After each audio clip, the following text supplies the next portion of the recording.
তো শরীফ ওসমান হাদির মৃত্যু দেশের শিশু কিশোর আবাল বৃদ্ধ বনিতা সব শ্রেণীর মানুষের মনে দাগ কেটেছে, সবাই মর্মাহত হয়েছে।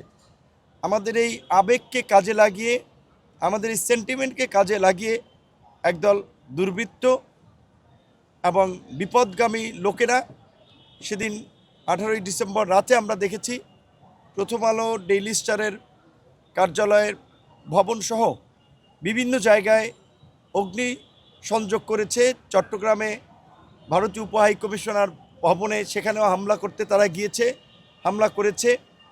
ঢাকাসহ দেশের কয়েকটি জায়গায় এরকম কিছু ঘটনা ঘটেছে।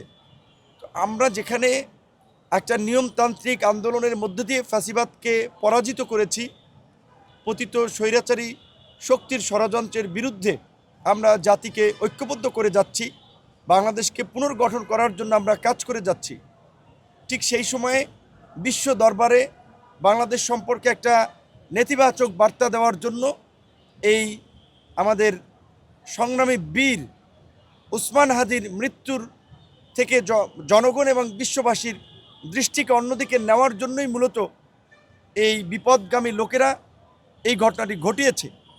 যে বাংলাদেশের দুটো স্বনামধন্য পত্রিকা প্রথম আলো এবং ডেইলি স্টার তাদের কার্যালয়ে এইভাবে অগ্নিসংযোগ করেছে এবং আমাদের পরিচিত অনেক সাংবাদিক এবং যারা শুধুমাত্র সাংবাদিক নয়, মানবাধিকার কর্মী হিসেবে কাজ করেছে গুম খুনের বিরুদ্ধে, দেশের পাশাপাশি বিদেশি বন্ধুদের কাছেও আমাদের উপরে চলমান অত্যাচার নির্যাতন ফেসিবাদের সময় সেগুলো তুলে ধরার চেষ্টা করেছে।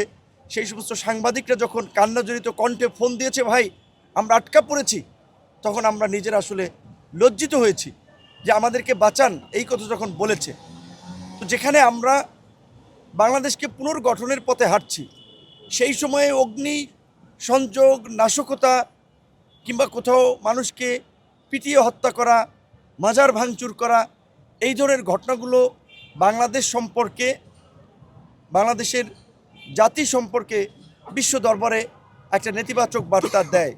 যেখানে ডক্টর ইউনূসের নেতৃত্বে অন্তর্বর্তীকালীন সরকার আমরা মনে করি যে সমগ্র জাতিকে ঐক্যবদ্ধ করে নতুন বাংলাদেশ বিনির্মাণের পথে এগিয়ে যাচ্ছে। আগামীতে নির্বাচনের মধ্যে দিয়ে আমরা সেই বাংলাদেশের দিকে যাত্রা শুরু করেছি, তফসিল ঘোষণা হয়েছে। ঠিক সেই সময়ে এই দুটো পত্রিকা অফিসই নয়, বাংলাদেশের বরেণ্য সাংবাদিক ফেসিবাদের বিরুদ্ধে সবসময় সরব কণ্ঠস্বর, আপনারা দেখেছেন নিউজ সম্পাদক নুরুল কবিরের মতো ব্যক্তিকে হেনস্থা করা হয়েছে, লাঞ্ছিত করা হয়েছে। আমরা মনে করি যে এগুলো একটা দুষ্ট চক্রের কাজ। এই চক্রকে খুঁজে বের করতে হবে। আমাদেরকে মনে রাখতে হবে এখন অগস্ট মাস না, যে 2024-এর জুলাই গণ অভ্যুত্থানের পরে অগস্টের এই বিপ্লব এবং এই বিক্ষুব্ধ জনগণ ক্ষোভের উদ্বেগ করে ভাস্কর্য ভাঙচুর করেছে, একটা হামলা করেছে, সেটা একটা ভিন্ন বিষয়। সেই খুব বিক্ষুব্ধ জনতার সেই সময়ের যেই প্রেক্ষাপট, সেটি আর আজকে 15 মাস একটা অন্তর্বর্তীকালীন সরকার, এই প্রেক্ষাপটটা এক নয়। কাজেই যারা এগুলোকে কাজে লাগিয়ে ফায়দা হাসিল করতে চায়, তাদের বিরুদ্ধে আমাদেরকে সতর্ক থাকতে হবে, সচেতন থাকতে হবে। কোনোভাবেই এই যে নির্বাচনের ট্রেন বা নির্বাচনের যাত্রায় যে বাংলাদেশ চলছে, সেই যাত্রা যেন ব্যাহত এবং বিঘ্নিত না হয়। নির্বাচন না হলে, নির্বাচিত সরকার না হলে দেশে স্থিতিশীলতা আসবে না। দেশের আমরা যে একটা নিরাপদ রাষ্ট্র হিসেবে বাংলাদেশকে গড়ে তুলতে চাই, সেটি সম্ভব হবে না। ইতিমধ্যে ওসমান হাদির মৃত্যু, বিভিন্ন জায়গায় আরও দেখেছেন যে নাশকতার ফলে জনমনে একটা আতঙ্ক তৈরি হয়েছে। সেখানে প্রকাশ্য দিবালোকে যদি এই ধরনের মব কার্যক্রম চলে, অগ্নিসংযোগ চলে, তাহলে সেটা দেশ সম্পর্কে একটা ভয়াবহ নেগেটিভ বার্তা দেয়। আমরা মনে করি যে গণমাধ্যমের উপরে এই আক্রমণ দেশের গণতন্ত্রের জন্য অশনি সংকেত, দেশের আইন শৃঙ্খলা পরিস্থিতির দুর্বল অবস্থার বহিঃপ্রকাশ।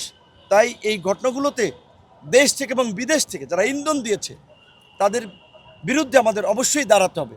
এই দেশে আমরা থাকি, ফ্যাসিবাদের সময় দেশ থেকে আমরা লড়াই করেছি, এই দেশটাকে আমরা ধারণ করি। কাজেই বিভিন্ন রাজনৈতিক দলের নেতাকর্মীদেরকেও আমরা বলবো যে কারো উস্কানিতে, কারো প্ররোচনায় যেন আমরা দেশের মধ্যে একটা অস্থিতিশীলতার পরিবেশ তৈরি না করি।